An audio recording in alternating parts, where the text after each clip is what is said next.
So back in January, I was recording a lot of footage in customs playing free-to-play only. And we have this turn 1 Mink game. We got the triple weevil into the turn 1 Mink. And so we're going to try and take the Mink all the way to the end. Now, Mink is a unit that I have bought a few times. I don't know if it's been in a video or not, but it has quite an interesting ability. It's kind of like a mixture between Stork and Panther. And what it does is it gains a perk at start of battle randomly. It's any perk from the previous tier, and it's also got the qualifier useful perk. So there are certain perks that you won't get because they're not deemed useful by the game. But at level 2, the effectiveness of the perk will be doubled, and at level 3 it will be tripled. So very similar to both Stork and Panther, it's going to gradually upgrade in terms of the quality of the ability, but also if we can level up the Mink, it's going to double the effectiveness of those perks. And once you get to a certain point, the randomness doesn't matter so much, because if you're generating a tier 5 perk, it's usually going to be something quite tasty.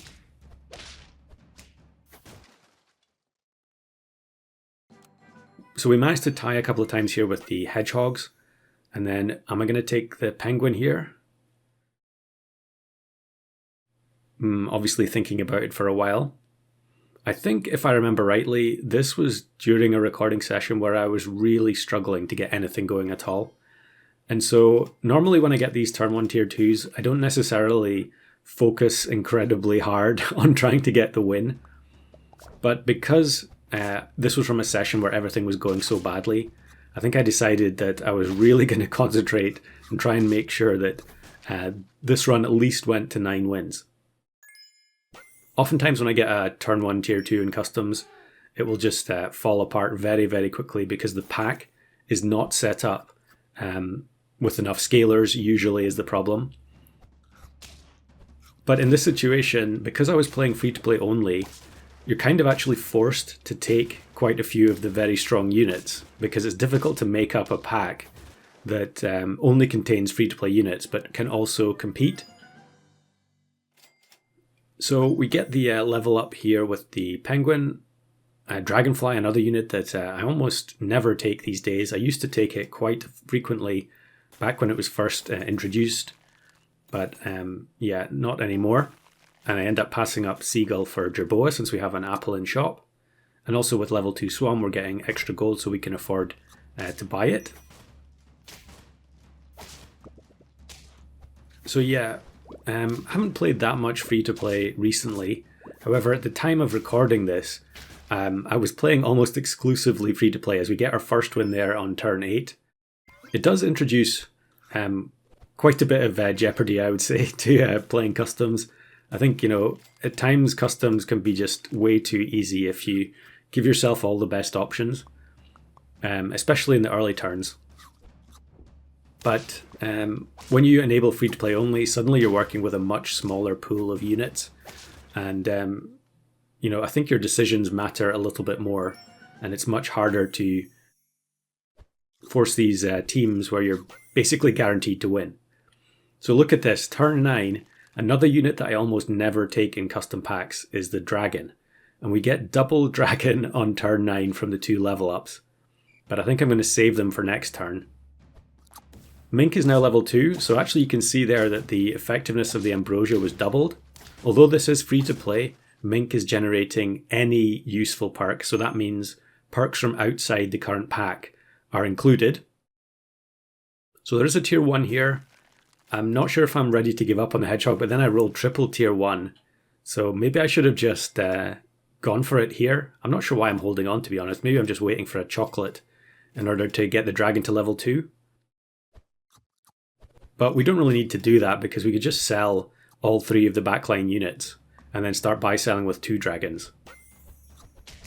So yeah, double fortune cookie means that we can, yeah, there we go, 45 damage the Mink did there, so that was pretty nice. But the issue here is that we are in customs, we're on turn 11, we only have 4 trophies, so we know that this game is going to go for a long time, and we're really going to have to get this dragon scaling online very, very quickly so that we can bulk our team up. And then probably we're going to have to bring in a tier 6 unit, at least one, because Hedgehog, Mink and Swan are not going to cut it. Now, I can't remember if I had Oyster Mushroom in this pack or not. Oyster Mushroom is one of the most important items to take for free-to-play. But I think I might have taken it out of the pack just for a bit of variety. So now, yeah, the decision is difficult, but I think I'm actually going to sell the Hedgehog. Or maybe I'm going to wait. Yes, Hedgehog has to go. We'll take the Coconut Crab, and then we'll start by selling. Now, Coconut Crab is a unit that I don't really understand why it's so infrequently seen, given that it's available to everyone and it's super powerful. You just need to get it activated, which we will be able to do pretty shortly since we're getting an extra 3 gold per turn from the Swan. We just need to either pill a Farmer Crow. I'm not sure if I had Farmer Crow in this pack or not. Or we can, just take a turn spending it on 3 food items. Now here we were lucky that the unit at the back got sniped so that we actually managed to spawn both Monties. And I think I should have really just moved the Mink back 1 slot, because we know that we're guaranteed to get a tier 5 perk from it now that we're on turn 13. So there aren't that many of them. There's Pepper, which the Mink doesn't do anything with the Pepper. Obviously, there's Easter Egg, there's Kiwano, which I think might be excluded as well because it's not useful for the Mink. And then here, we managed to activate the Coconut Crab. So, okay, now we're going to move the Mink backwards. We only have level 1 Coconut Crab now, but it's not going to take too long before we get it to a higher level, and then we can revisit upgrading the Coconut. So very lucky here to have such a high roll with the Dragon, because otherwise there we would have clearly lost against that Great One team. So we're going for the level 2 Coconut Crab. I think there I passed up the pair because I was just rolling to see if I managed to get chocolate, which we do get in the end, although we're not going to be able to activate it unless we use it on the cow. I could have used the chocolate on the cow to get the double chocolate milk, but I think I'm just going to wait until the Coconut Crab is at level 3 before we go for it. So this is a sight that you don't really normally see on this channel, heavy dragon scaling, trying to carry this free-to-play team all the way to the end, and now we draw again. So we're really at that point where we're starting to panic that we're going to start facing other teams that are absolutely massive, and they have much better units than we do. Because it's free-to-play, we don't have access to Competo or Water of Youth. But already at turn 15, we're almost maxed out on the Swan and the Mink. Of course, putting the grapes on the Mink makes a lot of sense. Any of the units that automatically gain a perk at start of battle, it's very helpful to give them the in-shop perks like grapes or sausages, because they're guaranteed to be overwritten at start of battle anyway.